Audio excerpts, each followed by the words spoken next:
Yooya ashama kam jirtu harka fuunee kabajamtoota fi jaallatamtoota maatii kunis jira miidiyaa. Kunis jira miidiyaan egaa torbeedhaan akkuma beekamu hayyoota abbootii gadaa jaarsolii biyyaa akkasumas immoo namoota dhalootaaf ergaa ni dabarsu kan jedhu abbootii qabeenyaa dargaggootaa fi kanneen biroo torbeedhaan sagantaa kunis jira miidiyaa irratti isin dhiyeessuudhaan ergaa kan isin dabarsu kunoo amma jalqaba. Kunis jira mareegaa guyyaa har'aas egaa kunis jira miidiyaan istiidiyoo sa'aatii ala magaalaa guddittii bareedduu miidhagduu godina Gujii Lixaa jala kan jirtu aanaa Bulee Horaa keessaa tokko kan taate magaalaa Garbaa keessatti argamna. Magaalaan Garbaa egaa akkuma beekamu qabeenyaa waan hundaatiin badhaatu kan taate keessumaayyuu hayyoonnii fi beektonni hedduu kan keessa jirtudha. Isa kana bu'uura taasisuun kunis jira miidiyaa gara magaalaa Garbaa imaluudhaan hayyuu tokko wajjin wal isin barsiisna. Maarree turtiin keessan wajjin haa ta'u affeerraa keenya gamanaatiin turtii gaarii qabaadha. Turtii gaarii. Yooya bagana gaan dhuftan. Bagana gaan eddan. Mee daawwattoota kunis jira miidiyaatiin maqaa keessanii fi haala guddina keessanii wal bara. Maqaan kiyya Adoolaa Duubee Waaree Xenoo Guyyeenan Saboo jedhama. Akkuma tamma ibsite godinuma kana keessa magaaluma kana keessa guddadhe. Ani ilmaan hanquute agantuu muxii fincaan kiyya dhallana. Fincaan immoo guddaalite diqqalite fincaan qaba. Fincaan kiyya dhallana lubaani ilmaan hanquute amma akka malee ijoollee jechuu aadaa keenya irratti. Aadaa uummata Oromoo keessattuu aadaa Gujii keessatti sinamma umuriidhaan nama guddaadha. Haa taatuuti ijoollee maaf jedhama aadaa Gujii keessatti mee? Lubaayyoon gahii ijoollee jedhan luba goggaa saddeetiin baalliin kennan akkuma beekamu maalli Oromoo kamiiyyuu achi keessaa yennaa dhuttu dabballee teeta isaan duraayyuu hanquu teetaa finiina teetaa doobbii teetaa sirni aadaa Oromoo Gujii kana keessatti umuriin baalliin wantoon teetu sadarkaa inni keessa dabarsantu ilaalama. Kanaafuu abbaa eenyu siniin jennamoo maqaadhaan si waamna amma? Ija waan baalli hin gaineefi maqumaayyoo yaamtan dansa. Obbo Adoola jedha. Yookiin abbaa Jil'oo jedha. Guddanne mana barumsaa seennee baranne addee guddoo ga'uudhaan nus adaalli keenya dhaqqabe. Dhaqqabnee mana barumsaa dansaa mootummaan nuu fidee mana barumsaa sanatti barannee jalqabaatis NGO mekaanee soositti baranne kun akka argitan kana gammannee si waliin hadhana yaantanii ennaan guddoo gammade kana fakkaadha. Waggaa meeqattidha mana barumsaa kan galtamme? Sunimmaa hin odeeffamu. Sunimmaa dhalooti nurraan fuudhu gaafa mana loon tissaa guddadhe loon dhukkuba gandiin nu jalaa leessite. Loo akka malee jaaladhumatanii jennaan kuna liiphittuu tana mekaanee soos dhuftee asitti haa huubante. Gaafa soo kun kana duudi gurraachesseera. Guddadhee kana duudi gurraacha affarroo kana baaseera. Kana qofattuu naa hafa malee affarroo kana baaseera. Baruma kutaa tokkiffaaf kutaa lammaffaa liiphittuu mekaaneesus beetekiristaanii keessa nu barsiisan. Kutaa sadis kutaa lamas kutaa tokkos manuma tokkocha keessa bara. Manuma tokko keessatti. Manuma tokkocha kutaan sadii achi gula deebi'ee Yoosef Badhaasoo barsiisa. Kutaa tokko moldaa akka deebi'ee bilaakboordii kana fiigaa alaa koo barsiisa. Kutaan lama iriftii baadiidha. Kutaama tokko keessatti. Kutuma tokko keessatti kutaan sadii nu baran. Baruma kana kutaa ani akka malee waqabaadha. Kutaa tokkos lamas baruma kana baraadha. Zillaa hidhanee jira ennaa san. Baruma sana keessa. Baruma san keessa kutaa lama baruma tokkocha baraatti. Kutaa tokkoo fi lama baraadhee kutaa sadii as kunoo garbaannuu kana baratti aanu. Saba amnistii as dhufe. Digirii jalqabaan qaba. Ani umurii kiyya keessammaa amana barnooti waan jireenya kiyya ittiin fooyyeffadhu waan maatii kiyya ittiin fooyyeffadhu jedhee amana malee barnoota ittiin qaxaramee mindaa nyaadha jedhee ani yaadeen beeku. Gaafa qaxaramus garba gadiina yaaman. Garbi magaala taatee jennaan mucaan duubee nu dorgomuu jedhanii na ergane. Sooyyama jira loon hin carii kana. Ijoolleen nakkaati kan waliin baran. Ati katama galtee beeksisa hordoftuu mastawqaa tokko hin barbaaddu hin hordoftuu jedhanii jennaa isaan dachaan annan deeme yaamanii asin nu dorgomsiisanii dabare. Dabara akkasiin qixirriin kishee dhufe malee barbaade maan jedheen wantoota keessa guddoo addeen qabu. Kabajamtoota jaallatamtoota keenya egaa akkuma beekamu nama beekaaf jaallatamaa kabajamaa obbo Adoola Duubee wajjin turtii taasisaa jirra. Ammas turtiin keessan wajjin haa ta'u immoo affeerraa keenya gamanaati. Kunis jira miidhaan dhimma keessan odeeffatoota ture. isin nama amantiiti. Garuu beekumsaa fi hubannoo isin aadaa Gujii irratti qabdanis adda akka ta'e guddaa akka ta'es odeeffanneera. Wantoota gurguddoo kana lamaan aadaa fi amantii akkamitti wal simsiistanii jiraachaa jirtu mee? Ani akka wal simsiisu Matsaaf Qidduusii gizee dubbisu aadaa Gujii keessa dhufe kaaniin wal bira qaba. Wal bira qabee ilaala. Biluu Kidaaniin hundumti Matsaaf Qidduusii hundumti sirna Oromoo Gujii keessa jiru. Fakkeenya xiqqoo si tuqisaaf amma Addaamii fi Heewwan yennaa cubbuu jigan bofaa dhufee sobee jedha Zeftirtiin Foorissati. Adoo Matsaaf kun biyya dhufin namni duriin du'u jedha Gujii. Namni duriin du'u bofaa dhufee jaartii waliin haasa'ee wal dorgomna yoo ati tarte sitti muuxata yoo antare anaan muuxadhaa jedhee bofi duba jaartii waliin haasa'ee. Bofta akka nama dogongorsiise utuu wangeelan dubbisinu beeka. Wada wangeelli biyya tana dhufin Oromoon Gujii beeka.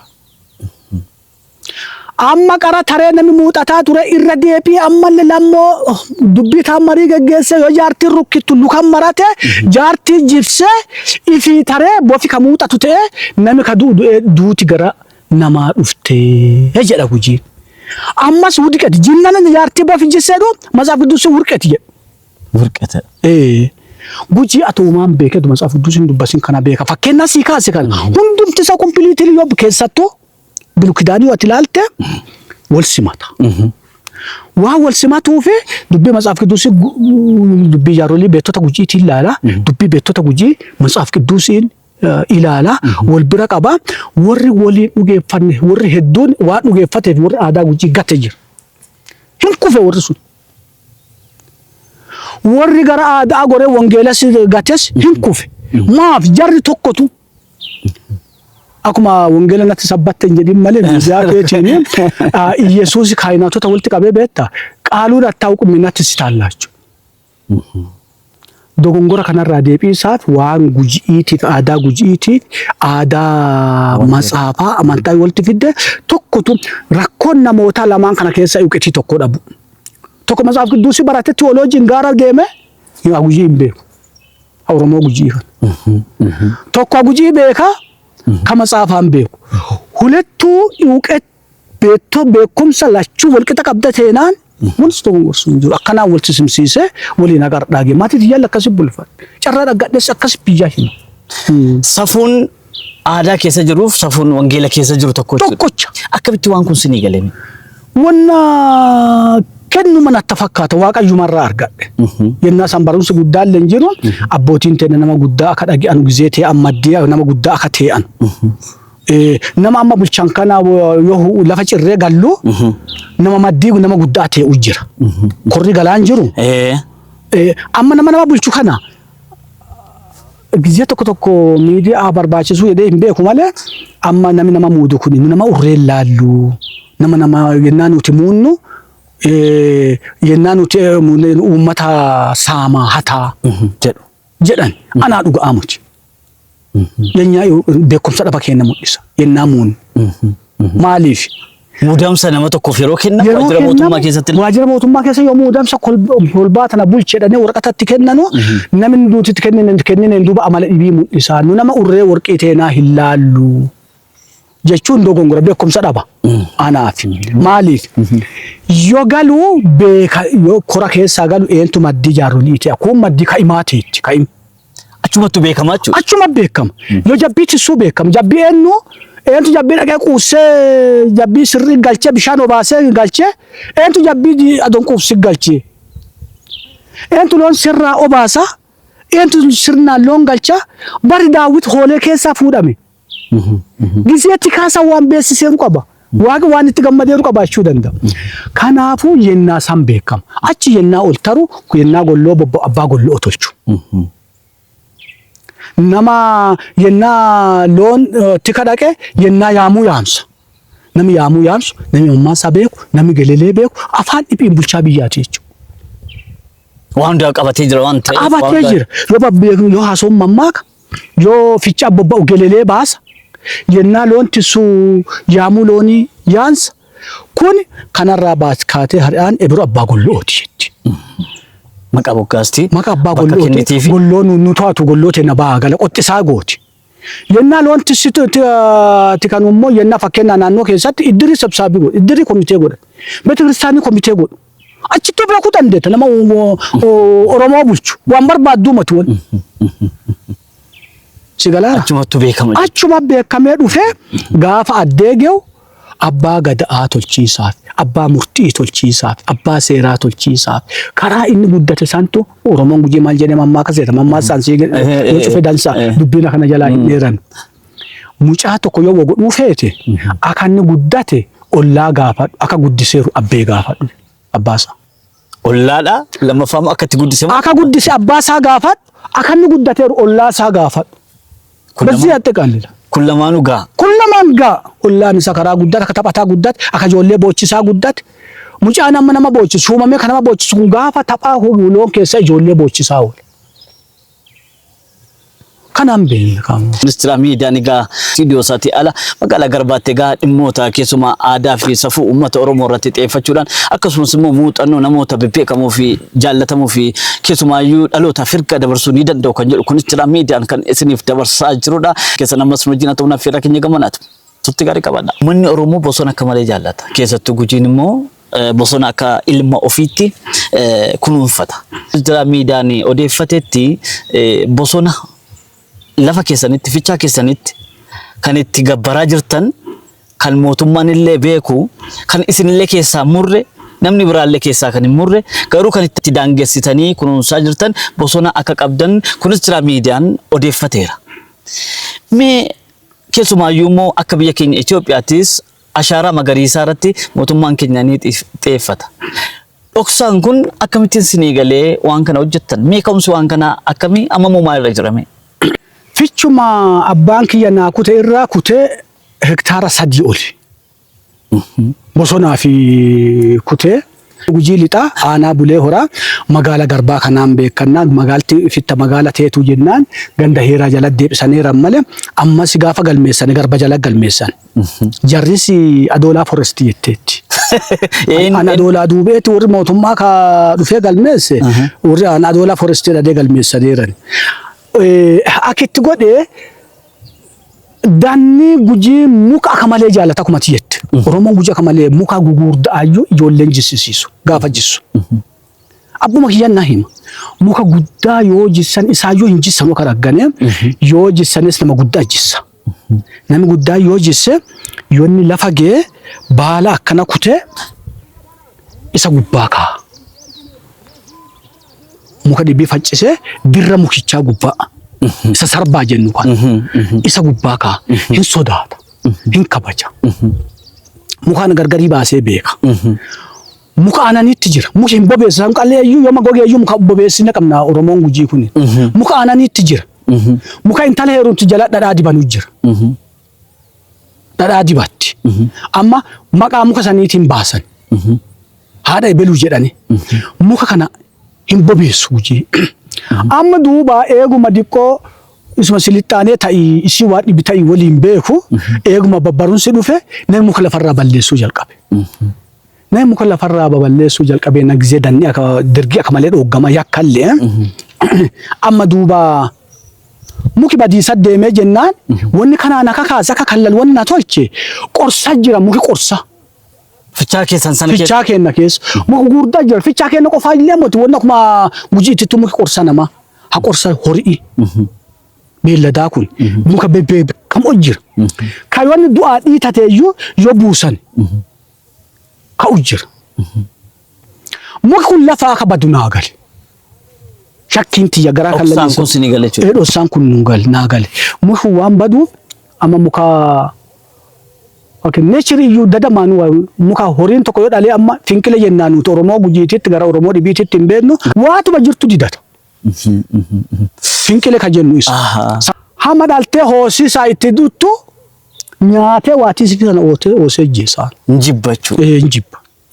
Muka jira amma fuutee kaatee yoo ati funnaan buuche ammuma waatii sana badhataa riiba. Jaalata. Kala horii walti jaalachisiisu. Dhoksaan keessumaayyuu ashaaraa magariisaa kunuunsuun kan isaaniif galee baroota hedduudhaa fi hektaara 3 oliin amma kunuunsanii kan jiranii nama jaallatamaa fi kabajamaa obbo Adoola Duubee wajjin turtii taasisaa jirrudha. Ammas turtii keessan wajjin ta'uun affeerra keenya gabanaati. Turtii gaarii taasisaa irraa baradhaa irraa hubadhaa. Turtii jaalachisiisa. Yoo barbaadde iyyuu horii jibooti moonaa keessa akka malee wal aatu jira. Amma lafti horiitti san dhiphattee jenna amma namni gujii horii akkasiin qabu malee horii guddaa qaba duri gujii. Jiboota wal aatu. Jiboota wal aatu kana qorsi isaa lamatu. Tokko mukana funnaan buucha lachuu wal arraaba. Wal jaallata. Waliin qota. Waliin qota. Yoo san dhumura hin kolaacha. Filannoon kana lamatu. Muki kun lafarraa badiisaa waan deemeef jiboota lafa qotanii mukoota amma qorsaa didiiqan biyyee keessa muki dhaqqabinu jennu dhaqqabinu qorsaa fi qorsa namaatiif qorsa horiitiif dhaqqabinu jennu lafaa bad jedhee jennaan wanni kun minaalbaata dhaloota duubaa tafan saayinsiin xannaanee bira geennee hin jirru dhalooti duubaa haa dhaqqabuuti muka adoon badin haa dhaqqabuuti jennee jedhee kallalee ka'ee lafaa ol kaa'e. Akkana godhee jarrisi bara reefu karbeenii daddala karbeenii itti jira jedhanii warri aanaa kalafaa kun dhufanii kallalanii fuudhanii ol ergineerraa isin balleessini kanfaltiin sii dhutti waan gabbaraa lachumarraa gabbaratta waan argattu lachumarraa argatta dhiyoota nallee reefu kun bara dhufu amma akka addunyaatittu Itoophiyaan filatanteetti waltajjii akarbeenii kan jedhu kana jedhaneerani mootummaa bira geessisu isaan dhabaneeraa tanuu isaa do mootummaa bira geeru mootummaa wagan lakkiseeruun fa'a karaa kanatti wabadaneeraa tanuu adoon hin beeku anaa bello garuu afaan hin gaafu nu sossoban akka nuti kille ijoollee nama gugurdatte fichaalle barbaaddi fichaa kana falle ijoollee itti ganti irraa dhoogga yoo bu'aan kun dhufe sila ijoollee tanallee kudha wanni kun bu'aa kana qabdi yoo jedhe gaarii ta'a waan isin akka miidiyaatti jettan akka mootummaa bira qabsiiftan hin beeku kana inni lammeessu asirratti qumalee irra hin tarre Oromoon kun bineensa seega nama qofaa muti bineensa seega loon eega horiin yoo foolate wayaan qabu amma wayaa teena sana ilaala amma fokkoo teena dhoffanneerra loonis fokkoo barbaadu loon fokkoo barbaadan gaasa gizeen foolatu bosona seensifatta baddaa keessa dhala waatiin sun akka marra dheeddee kaatee geettu keessa hidhatta baddaa san keessa hidhatta waatti diqitti dhalatte namaafis haasoyii isaaf barbaaddee jennaan fuutee muka jala teetta muka jala te'ee haasoo muka jala murteessa. Kanaaf Oromoo biratti keessattuu Oromoo gujii waan jedhuuf waan keessa beekuuf jedha malee Oromoo kun tokkooti taalaalluutiin Oromoo gujii biratti muki gahee guddaa qaba. Baala isaa mataa isaa akkasiin kutu gattee faalaa taa'ee haxaatii isaa waan fayyadamuuf mataa isaa akkasiin kutu qaccee lakkisee damee tana baala asii fudhata akka inni olii guddatuuf. Kun maaliif dhalooti duubaa isa dhalata. Anatti guddannee irraa moti anama jaarsa kana bara kiyya kaafeen gidii beeku waa qabbeekaa isiniif ilmee isin dhaltanuuf bosonni kun hin barbaachisa bineensa barbaachisa re'ee looni barbaachisa hoolee barbaachisa loon dhalanuuf bosona malee eessa dhagamma si foolate eessa dhala lubbuu asuma gachiisa namni addee dhabe namni yennaaf ciniinsifate garaa dinqaa ol dabarsanii moti fokkoo fi dabarsan loonisif akkuma san barbaachisa Oromoo biratti bosonni addee guddaa qaba.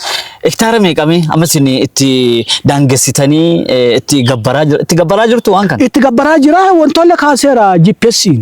Eshi. Kaamee jira. Sadi tuqaa afur ta'u akkas tuqaa yaadadhu malee tuqaa qaba. Boggaadhaan itti gabbartu? Itti gabboolumaa gara gabbara. Fichaa haalli qaba. Ka bosonaa kuulleen fichaa isuma walumaan gabbara. Bineensi bosonaa fa'aa keessa jiru? Jira. Buddanneen keessa jirti, arroolleen keessa jirti, amma jilbaan hin jiru.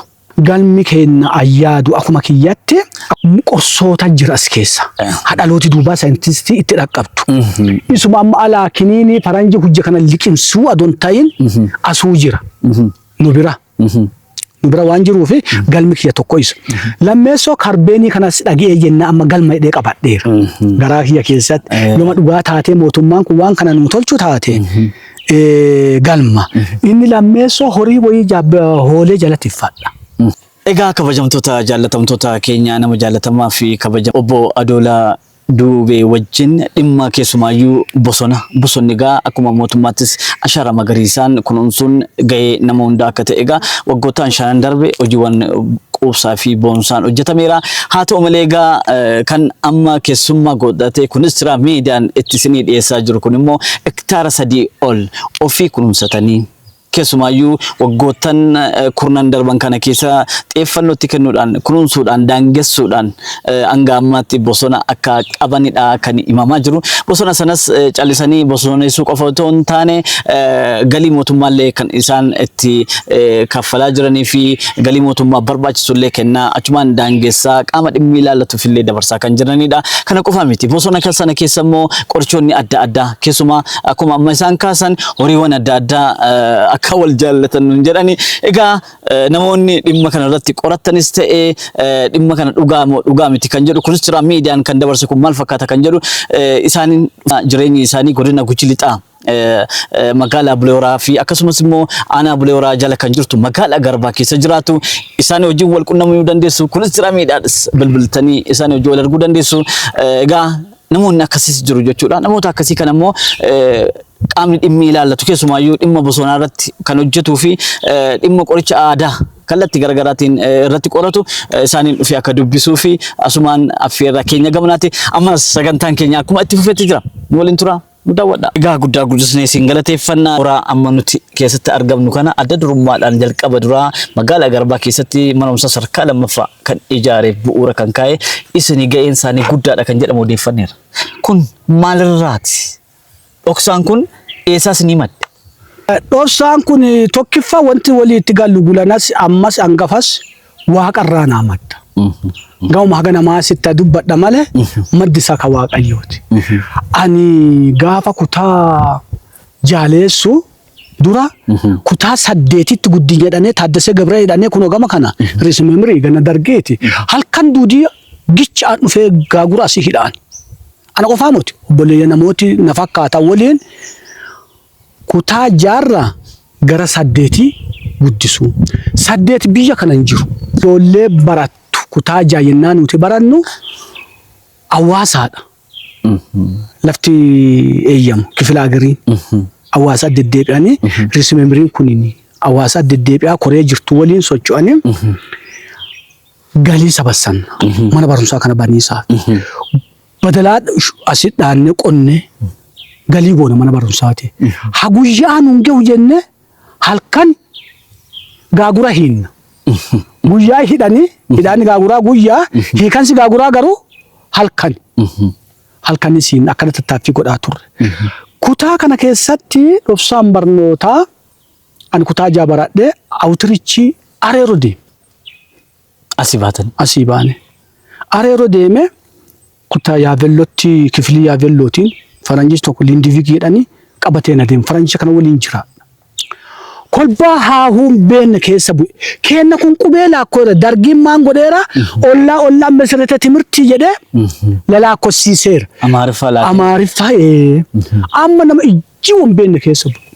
Namni kun wangeela baraa fudhatee garuu waan takka itti fidan hin beeku. Hin booye. Hin booye. Dhuguma. Hin booye. Manni barumsaa akka inni babal'atu dhoksaan isaa asiin na jalqabe. Hojii wangeelaa keessatti argadhe. Waaqayyoon na gargaare. Achi mana barumsaa kan ammatti keessa jirtu kana kutaa 8 yoona baname anuu deebi'ee kutaa 7 fi 8 asuma baradhee gara 9 dabare naannoo kana kutaan 9 hin jirtu. Koree mana barumsaa kana ijaartu na filan walitti qaba. Uummata baay'ee namni 570 nu file. Ana file Abrahaam dhuguu hangafa teessoo nu kenne kana argite isas Hayilee Gashaas jedhanii nu filan. Akkasaniin mana barumsaa kana fandii haaromsa misooma Oromiyaa Addis Ababaa dhaqnee Oromiyaa nu eeyyamamee asi buunye kutaa 5 fi kutaa 8. Gibbii tana akka bal'atu godhe kutaa 10 asi baniisaaf xiiqiin na keessa jirti. Garbi amman Afaan barnoota keessattuu barnooti dubartii asii baatee Bulee Horaa hin baratu. Gujii Oromoo Gujii namni kunini durra akka malee eega kan lubbuufi. Maaliif gaafa heerumte intalti bantii qabaachuu qabdi. Aadaa isaa guddaan akka dhalooti hin banne akka dhalaan hin banne wanni eeganuun bantii si'ii qabdee abbaa warraatiin dhaqqabuun dirqama jaarsa Oromoo Gujii intala dhaleeti. Amma ijoolleen durra asii yoo Bulee Horaa dhatte mana kireeffattii mitiire. Kiraa hin dubbatu malee nafa keessa intala dhookka. Dhoowwateera didateera hin geessu. Anini waan kana waan argee jiruuf asitti kutaan kudhan banamuu qabdi jedhee qabsa. Finfinnee deemu yoo hojii deemu iyyuu biiroo barnootaa dhaqee Oromoo hojii na ergeera jedha. Utuu siin Waan dhibii deeme bar. Nageelle deemu. Yoo san godinni nageelle.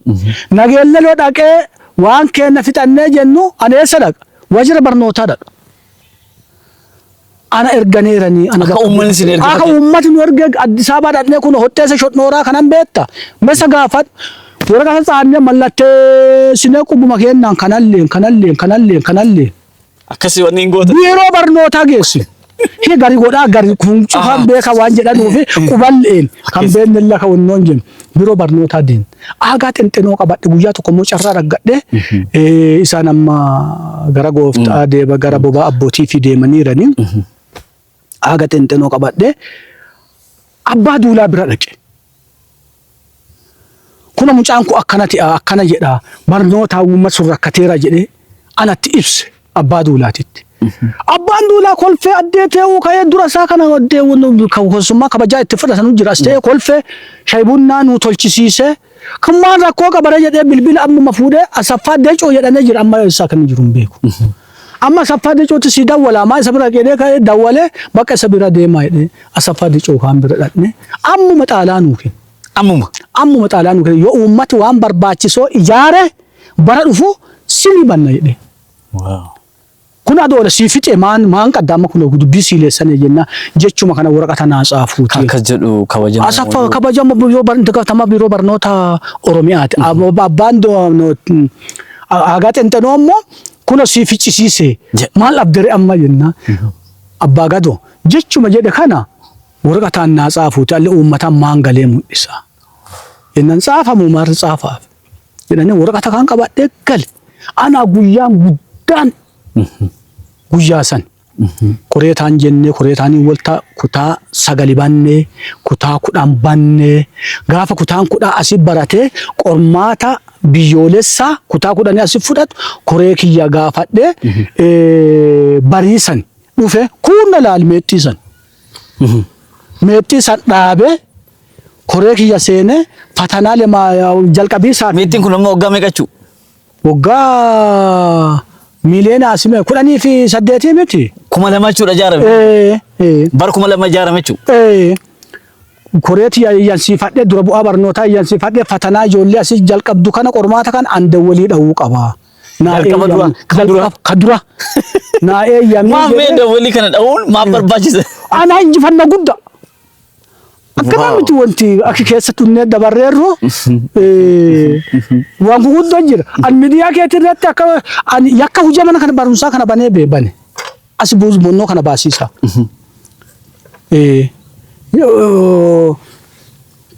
Maatami kennaa magaalaa kata garbaa katamaa istidaadir jedha. Fandii haaromsa misooma Oromiyaa magaalaa irratti buju baadiyyaa malee. Baadiyyaa malee hin hojjetu. Mucaan kana malee hojjetu naan jedhee jennaan mucaa Oromiyaa bakka bu'ee nu as tabaabbaru maatama garbaa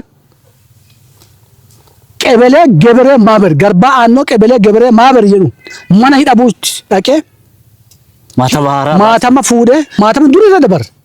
Ichan san. Kammaa kana dhiinye kamma kitamaa istedaaderu kana dhiinye mucaan nu as tabaabbaru nu qaboo yaa'ii hojjannee xumuurree nami 570 nu filee. Amma Oromiyaatti ergannaa qaboo yaa'ii yoo midhaafannee maatama yoo laallu maatami garbaa katamaa istidaadir jedha. Mucaan Oromiyaa bakka bu'e lakki ni hujuu. Fandiin kan kenname kan biraati. Kan baadiyyaati malee kan magaalaati miti hojjetu. Ana lafti kun gara guruu wallaale. Uummati kalee boo'ee adaraa jedhee nu filee ka'e maalitti deebiin jennaan koree kana gulan walti dachaanee dhee lakkisee maatama kaan kan duri hojjate gizee gabra maabirii dabare. Kamaffame isa fuudhee kan durii isa fidee koree tiyyaa maatama kanaan dhoonnaa jedhe. Ati nu hiisittuufi jedhanii baqatte koreen na lakkitte. Bakka hidhama malee itti galtan. Hidhama jedhee yaabelloo gizee tokko warqee shaakkisoo gaaffii kaanya jennaan nu hidhadeera nama achi dhaggeera nama hidhame. Awwal beeti hidhamee hin beeku. Namni ilkaan namaa cabse nami ijjeesse duuraan kasaame achi kolbaa haga kana geettu ilkaan namaa cabsitoo yaabelloo hidhantu teete amma na barumsaa garbaa ijaarisaaf yoo hidhame maali reedee maatama kaani. Oromiyaa terk waan goota Oromiyaa naa gootu jedhe Oromiyaa san waaqes itoluuti kan hidhamana hidhanii eega poolisii garba keessa dhaggetu na hidhiisaa dhutteetti jedha haalaan caqasa ogaan sallakkitte gaaf kaan carataa koottaa banaa sibsaabiin koree mana barumsaatii fi abbaan herrega dhufane haa bananuuti Carrata manumsaa kana. Carrata mana barumsaa nageelli rakkoo abbanaa jedhanii ani taaddeseen hadaammaa deemne banne. Karaan keessa dhufne bal'aa jechuu fedheeti. Kana duudiin siif barbaachitta don ta'ini gizeen ejjannoo wagootu jira. Ejjannoon kiyya immoo gizee duudiin an xaqqamu. Gizeen na miidhesi jira. Egaa kabajamtoota jaallatamtoota keenya egaa kan isin guyyaa har'aa keessumaayyuu barnoota hubannaa gaarii irraa argattu kan jennu nama jaallatamaaf kabajamaa keessumaayyuu seenaa jireenya isaanii dabalatee jechuudha hojii isaan uummataaf buusan cinatti obbo Adoolaa Duubee irraa waan baay'ee barattu jennetu abdanna.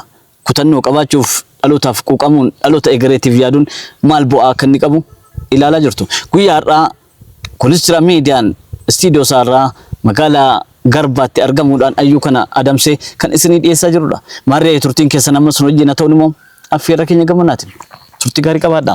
Mana barumsaa kun sarkaa lammaffaa ta'ee barnoota akkas yeroo inni itti kennu yeroo akkas dhuftanii daawwattan maaltu isinitti dhaga'amame? Likkisaa himuu hin danda'u. Natti ulfaata. Dhalooti asii baratee adhasiinuu beekana qofaayyuu miti. Yaa babal'attee iyyuu keessaayyuu. Waan kana argee dhalooti kiyya naa jijjiirame ijoollee asii barattu. Mucaa kiyya hawaasaa deebisee jiloo kiyya asitti akka inni qoratamu godhe kutaa kudhan. Akkanitti baranne gootanii? Akkan hawaasaatti hin baranne kutaa sagal hawaasaa barsiise. Tabora Evangelical Church Makaanessuu hawaasaatitti. Kutaan kudhan asii banamee jennaan lafa ani itti elaaye. Inni dhufee qormaatatti fudhachuu qaba jedhee kutaa kuchisiis kutaa kudhan asii fide. Ijoolleen amma tiyyate biyyaa ta'e ijoollee amma lafa bulchuu jirtu baay'een lafa tanaa yaate. Kanaaf likka kana gammadaa. Likka kana gabbina gooti. Mucaan amma torban dabar Haromayaa eebbifames asumaa bahe. Asumaa ka'e. Kanaafuu likka isaa ibsee hin danda'u. Akkanumaayyuu ati naa tilmaante alatti atii fi caqattooti daawwattooti naa tilmaante alatti gammadu kiyya likkii kana jedhee ibsee hin danda'u. Egaa kabajamtoota jaallatamtoota keenya sagantaa keenya marsaa tokkoffaa asumarratti dhaabna. Sagantaa keenya marsaa lammaffaatiin hanga wal agaruutti ergaa guutuu isaa YouTube chaanalii Kunis Jira Miidiyaa irratti YouTube chaanalii Kunis Jira Miidiyaa subscribe, like, share, comment gochuudhaan akka nu daawwattan gamanumaan isin affeerra.